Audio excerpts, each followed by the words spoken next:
Toyota Hilux නම් Toyota Lanka තමයි. අපට විශ්වාස Toyota Lanka. International Gem and Jewelry Exhibition Gem City Ratnapura 2025 was declared open yesterday by Prime Minister Dr. Harini Amarasuriya and Minister of Industry and Entrepreneurship Development Sunil Handunnetti. The exhibition, which aims to bolster the brand presence of Sri Lanka's gems and jewelry worldwide, is expected to conclude tomorrow. අපේ බලාපොරොත්තු අපේ ඉලක්කය ලංකාවේ Ceylon James. Our aim is to show the world the real value of Ceylon gems. In the recent past, we were not able to meet the export revenue we anticipated.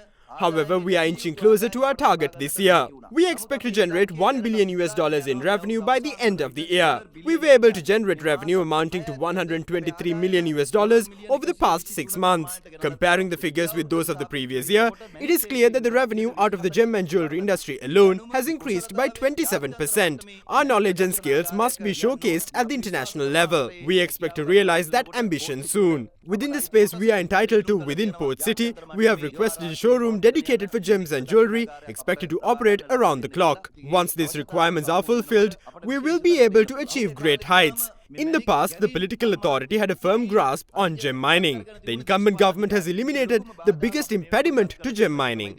That impediment is political interference.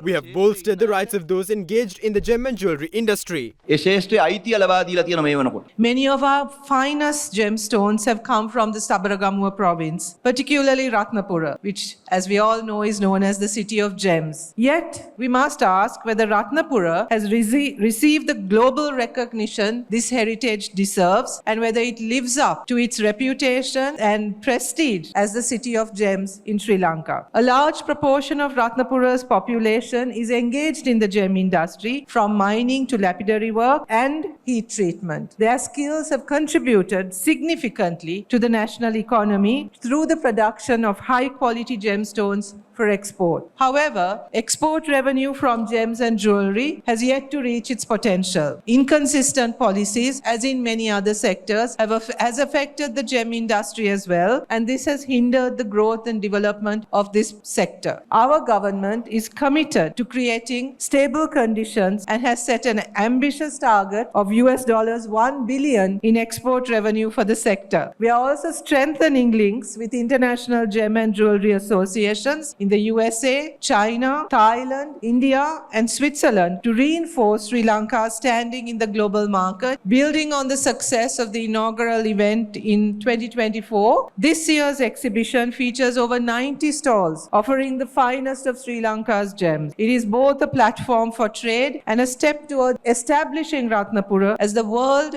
gemstone hub. This is our ambition, this is our plan, and have no doubt we will get there.